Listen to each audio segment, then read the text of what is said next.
Welcome to Sarashchandra IAS academy. Myself Manikanta. ఈరోజు మనం ప్రధానంగా రీసెంట్గా సుప్రీంకోర్టు ఇచ్చినటువంటి జడ్జిమెంట్ గురించి డిస్కస్ చేసుకుందాం. ఏంటి ఆ సుప్రీంకోర్టు జడ్జిమెంట్ అంటే, తల్లిదండ్రుల్ని నిర్లక్ష్యం చేస్తే ఆస్తి హక్కుని రద్దు చేయడం జరుగుతుందని చెప్పారు. సో వృద్ధుల సంరక్షణ అనేది బిడ్డలకి ఉంటుందనేసి చెప్పింది. ఇఫ్ ఇన్ కేసు విస్మరించే వారికి ఆస్తి పొందేటటువంటి హక్కు లేదనేసి రీసెంట్గా జడ్జిమెంట్ ఇవ్వడం జరిగింది. సో వృద్ధాప్యంలో అమ్మానాన్నల బాగోగులన్నీ చూసుకుంటానని హామీనిచ్చి వారి నుంచి ఆస్తి పొందిన కుమారుడు మాట తప్పడంతో ఓ కన్నతల్లి న్యాయస్థానాన్ని ఆశ్రయించింది. ఈ కేసును విచారించినటువంటి సుప్రీంకోర్టు ధర్మాసనం ఆ కుమారుడికి ఇచ్చినటువంటి గిఫ్ట్ డీడ్ ఏదైతే ఉందో దాన్ని రద్దు చేసి ఆ ఆస్తిపై వృద్ధుల హక్కుని పునరుద్ధరించడం జరిగింది. సో ఈ కాంటెక్స్ట్లో మనం ఈ అంశాన్ని ఎగ్జామ్ పర్స్పెక్టివ్లో ఏ విధంగా చదువుకోవచ్చు అనే దాన్ని డిస్కస్ చేసుకుందాం. So first right to property. So ఇక్కడ మేజర్గా ఆస్తి హక్కుకు సంబంధించినటువంటి అంశం బేస్ చేసుకొని ఇవ్వడం జరిగింది. సో ఈ విధంగా రైట్ టు ప్రాపర్టీ యొక్క ప్రజెంట్ స్టేటస్ మన కాన్స్టిట్యూషన్ ఆఫ్ ఇండియాలో ఏ విధంగా ఉంది అనేసి రైట్. అలానే రైట్ టు ప్రాపర్టీకి సంబంధించి సుప్రీంకోర్టు జడ్జిమెంట్స్ ఏవైనా ఉన్నాయా? అట్ ది సేమ్ టైం ఇది మేజర్గా ఎల్డర్లీ పాపులేషన్కి సంబంధించి భారతదేశంలో ఉన్నటువంటి వృద్ధులకు సంబంధించినటువంటి అంశం ఆధారంగా ఉంది కాబట్టి వాళ్ళకి సంబంధించినటువంటి ఇష్యూస్, అలానే సెన్సస్, ఇది మాత్రమే కాకుండా ఇఫ్ ఇన్ కేస్ ఇష్యూస్ ఏవైతే ఉన్నాయో వాటిని అడ్రస్ చేస్తూ గవర్నమెంట్ ఆఫ్ ఇండియా అలానే స్టేట్ గవర్నమెంట్స్ తీసుకొస్తున్నటువంటి మెజర్స్, లాస్ట్గా వే ఫార్వర్డ్ని ఏ విధంగా సూచించాలి అనే అన్ని అంశాల గురించి కూడా ఇన్ డీటెయిల్గా డిస్కస్ చేసుకుందాం. సో ఫస్ట్ ఇందాక చెప్పినట్టే రైట్ టు ప్రాపర్టీ యొక్క ప్రజెంట్ స్టేటస్ ఏ విధంగా ఉంది. సో మనకి 1950 January 26 ఇండియన్ కాన్స్టిట్యూషన్ అనేది అమల్లోకి వచ్చినప్పుడు ఎన్ని ఫండమెంటల్ రైట్స్ ఉండేవి? అంటే 7 ఫండమెంటల్ రైట్స్ ఉన్నాయి. సో ఈ 7 ఫండమెంటల్ రైట్స్లో రైట్ టు ప్రాపర్టీ అనేది కూడా ఒక ప్రాథమిక హక్కుగా చలామణి అయ్యేది. అయితే తర్వాత అనేక రాజ్యాంగ సవరణలు కావచ్చు, లేదంటే సుప్రీంకోర్టు జడ్జిమెంట్స్, ఇటు పార్లమెంటు, సుప్రీంకోర్టుకి, అలానే డిపిఎస్బీస్ అండ్ ఆల్సో ఫండమెంటల్ రైట్స్కి మధ్య జరిగినటువంటి కాన్ఫ్లిక్ట్స్ బేస్ చేసుకొని 44th కాన్స్టిట్యూషనల్ అమెండ్మెంట్ యాక్ట్ 1978లో రైట్ టు ప్రాపర్టీ అనేది ఏదైతే ఉందో దాన్ని ఫండమెంటల్ రైట్గా తీసివేయడం జరిగింది.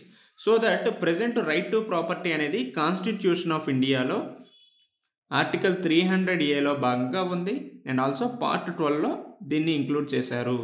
సో ఈ విధంగా right to property is not a fundamental right. మరి రైట్ టు ప్రాపర్టీ అనేది ఏ విధమైనటువంటి హక్కు అంటే it is a constitutional right are legal right. Right, ఈ విధంగా రైట్ టు ప్రాపర్టీ అనేది ఫండమెంటల్ రైట్ కాదు, రైట్ టు ప్రాపర్టీ అనేది కాన్స్టిట్యూషన్ ఆర్ లీగల్ రైట్గా మనం చెప్పుకుంటాం. సో ఈ విధంగా కూడా మనకి ప్రిలిమ్స్ పాయింట్ ఆఫ్ వ్యూలో స్టేట్మెంట్స్ అడగడానికి స్కోప్ ఉంటుంది. ఏ రాజ్యాంగ సవరణ ద్వారా దీన్ని తీసేయారంటే 44వ రాజ్యాంగ సవరణ 1978లో ఫండమెంటల్ రైట్గా దీన్ని తీసివేయడం జరిగింది. రైట్, అదేవిధంగా ఏ పార్ట్లో ఇంక్లూడ్ చేశారు, ఏ ఆర్టికల్ ఇంక్లూడ్ చేశారంటే ఆర్టికల్ 300A పార్ట్ 12లో ఇంక్లూడ్ చేయడం జరిగింది. రైట్, అదేవిధంగా supreme court judgment Vidya Devi vs a state of Himachal Pradesh case 2020లో right to property is also a human right అని కూడా పిలవడం జరిగింది. సో ఆస్తి హక్కు అనేది మానవ హక్కుగా కూడా గుర్తించడం జరిగింది. సో మనకి ఎగ్జామ్ ప్రిలిమ్స్ పాయింట్ ఆఫ్ వ్యూలో ఈ స్టేట్మెంట్స్ కూడా ఇవ్వడానికి స్కోప్ ఉంటుంది. సో దట్ ఇప్పుడు మనకి ఏమర్థమైంది, రైట్ టు ప్రాపర్టీ అనేది అటు కాన్స్టిట్యూషనల్ రైట్గా ఉంది, రైట్, అదేవిధంగా లీగల్ రైట్గా ఉంది. ఇది మాత్రమే కాకుండా Vidya Devi vs state of Himachal Pradesh కేసులో right to property is also a human right అని కూడా చెప్పడం జరిగింది. సో ఈ విధంగా రైట్ టు ప్రాపర్టీకి సంబంధించినటువంటి ప్రజెంట్ స్టేటస్ కాన్స్టిట్యూషన్లో ఏ విధంగా ఉంది అనేది మనకి డీటెయిల్గా తెలిసింది. అయితే మేజర్గా ఈ ఆర్టికల్ అంతా కూడా ఎల్డర్ పాపులేషన్, వృద్ధుల యొక్క అంశం గురించే మేజర్గా డిస్కస్ చేయడం జరుగుతుంది. కాబట్టి అసలు వృద్ధులు అంటే ఎవరు? యునైటెడ్ నేషన్స్ ప్రకారం 60 సంవత్సరాలు పైబడినటువంటి ఎవరైతే ఉంటారో వాళ్ళందరినీ కూడా ఎల్డర్లీ పాపులేషన్గానే గుర్తించడం జరిగింది. అయితే మన ఇండియాలో 2011 సెన్సస్ ప్రకారం ఎంతమంది ఎల్డర్లీ పాపులేషన్ ఉన్నారంటే 104 మిలియన్ పాపులేషన్ ఉండడం జరిగింది. అయితే 2030కి ఎంత ఎక్స్పెక్ట్ చేస్తున్నారు అంటే 230 మిలియన్ పాపులేషన్ అనేది ఎల్డర్లీ పాపులేషన్గా ఉండడానికి స్కోప్ ఉందనేసి ఎక్స్పెక్ట్ చేయడం జరుగుతుంది. అసలు ఎందుకు ఈ ఎల్డర్ పాపులేషన్ అనేది day by day, year by year increase అవుతుంది. బికాస్ దానికి గల కారణాలు ఏంటి అనే అంశాన్ని పరిశీలిస్తే ఫస్టు హెల్త్ కేర్ ఫెసిలిటీస్ అనేవి ఇండియాలో చాలా వరకు ఇంక్రీజ్ అవుతున్నాయి. సో ఒకప్పుడు హెల్త్ కేర్ ఫెసిలిటీస్ అనేవి చాలా వరకు బ్యాక్వర్డ్గా ఉండడం జరిగింది. సో ప్రెజెంట్ గ్లోబలైజేషన్ అవ్వచ్చు, లేకపోతే ఇండస్ట్రియలైజేషన్, అర్బనైజేషన్ ఇటువంటి కారణాల వల్ల హెల్త్ కేర్ సర్వీసెస్ అనేవి చాలా వరకు ఇంక్రీజ్ అవుతున్నాయి. At the same time life expectancy అనేది కూడా చాలా వరకు ఇంక్రీజ్ అవుతుంది.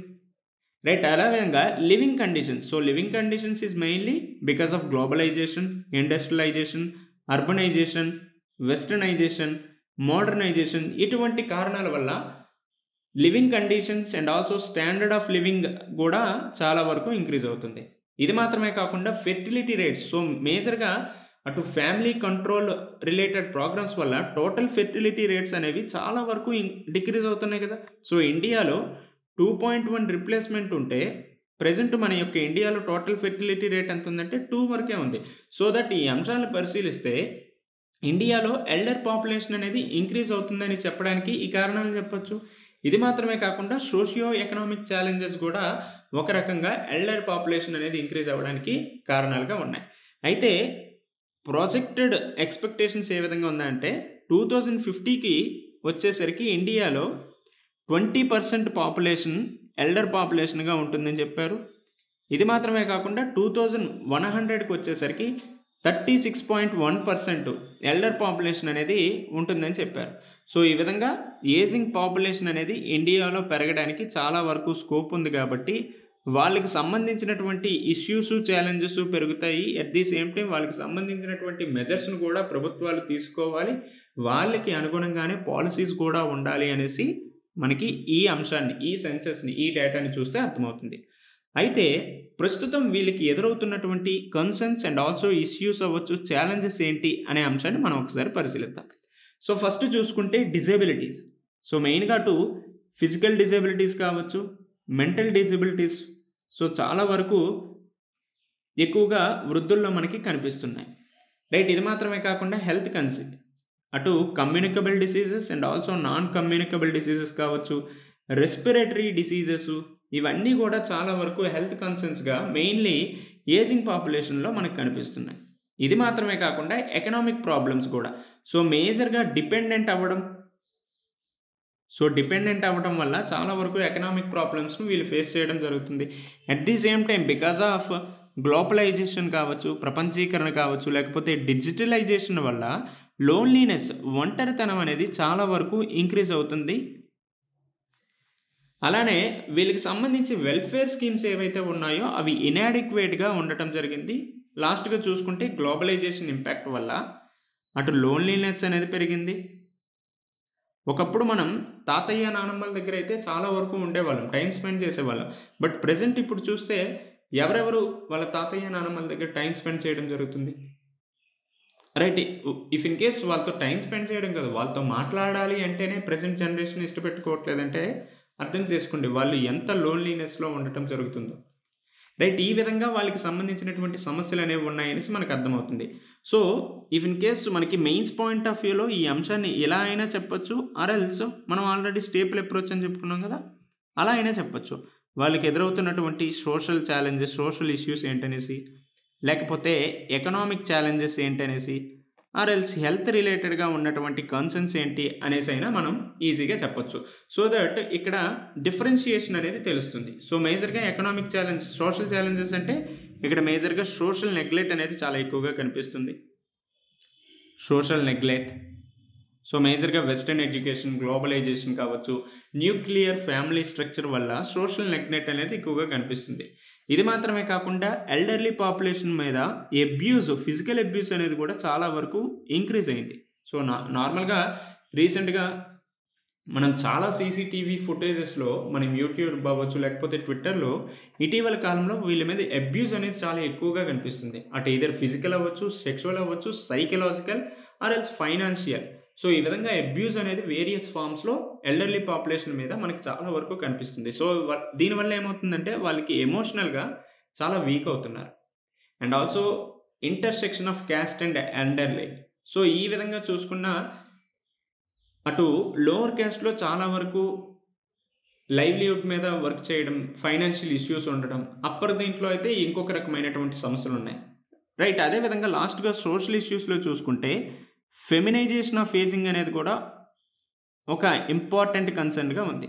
సో, ఇటు ఫెమినైజేషన్ ఆఫ్ ఏజింగ్ అవ్వచ్చు, అదేవిధంగా ఎల్డర్లీలో వీడోస్ ఎక్కువగా ఇటీవల కాలంలో ఉండటం వల్ల ఏం జరుగుతుందంటే, వీళ్ళ మీద stringent moral codes of society అనేది ఇంప్లిమెంట్ చేయడం వల్ల వీళ్ళు చాలా వరకు ఇబ్బందులు ఎదురవుతున్నారు. అండ్ ఆల్సో వీళ్ళకి సంబంధించినటువంటి అలొకేషన్ ఆఫ్ రీసోర్సెస్ అన్‌జస్ట్‌గా ఉండడం, వీళ్ళని నెగ్లెక్ట్ చేయడం, అబ్యూజ్ చేయడం, ఎక్స్‌ప్లాయిటేషన్, జెండర్ బేస్డ్ వయలెన్సెస్ కావచ్చు.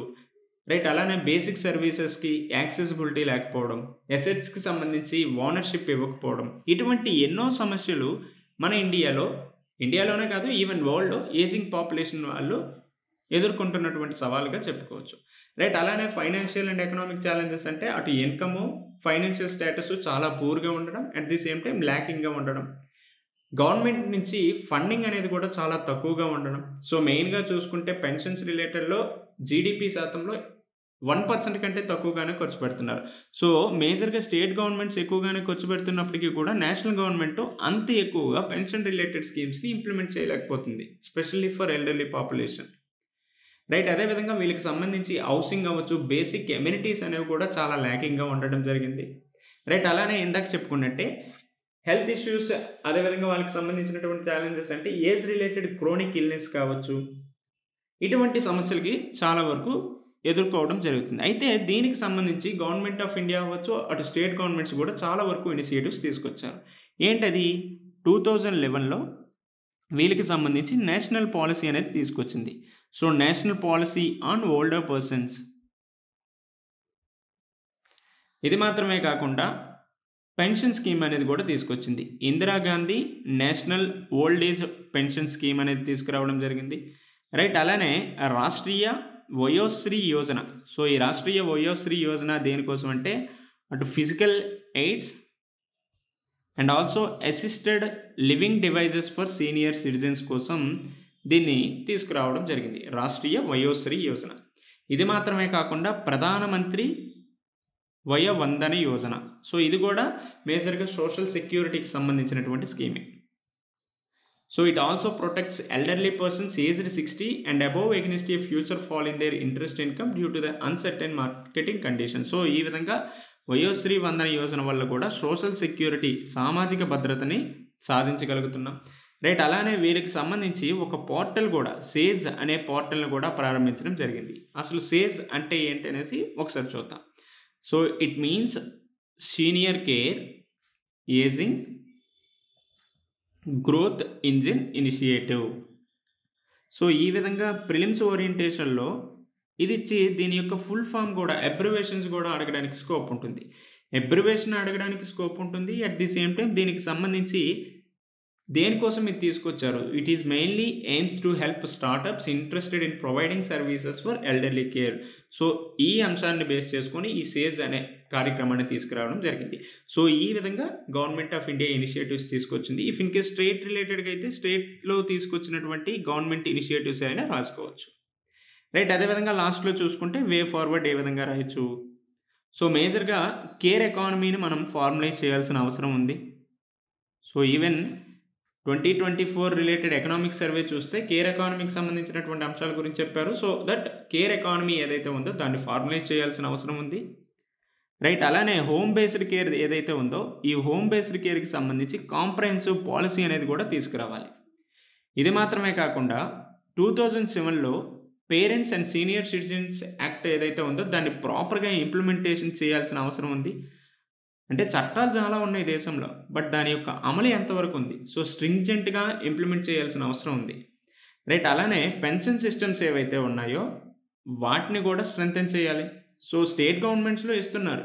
బట్ నేషనల్ గవర్నమెంట్‌లో స్టేట్ గవర్నమెంట్ లాగా ఇస్తున్నారా లేదా అనేది కూడా మ్యాటరే. రైట్. అలానే రిటైర్మెంట్ ఏజ్ కూడా ఇఫ్ ఇన్ కేస్ పెంచితే పెంచొచ్చు. సో, ఈ విధమైనటువంటి వే ఫార్వర్డ్ చూస్తే మనది చాలా ఆప్టిమిస్టిక్‌గా ఉంది. అండ్ ఆల్సో రియలిస్టిక్‌గా కూడా కనిపిస్తుంది కదా! సో, ఈ విధమైనటువంటి కార్యక్రమాలను చేపట్టడం వల్ల ఏమవుతుంది? ప్రెజెంటు ఎల్డర్ పాపులేషన్ ఏవైతే సమస్యలు, ఛాలెంజెస్ ఎదుర్కొంటున్నారో వాటిని చాలా వరకు మనం నివారించవచ్చు. సో, ఈ విధంగా ఇఫ్ ఇన్ కేసు ఈ అంశాన్ని మనం అటు మెయిన్స్ పర్స్పెక్టివ్లో at the same time prelims పర్స్పెక్టివ్లో రైట్, అలానే ఈ అంశాన్ని అటు పాలిటీ యాంగిల్ని ఇటు ఇండియన్ సొసైటీ సోషల్ జస్టిస్ యాంగిల్ని టచ్ చేస్తూ కవర్ చేయొచ్చు.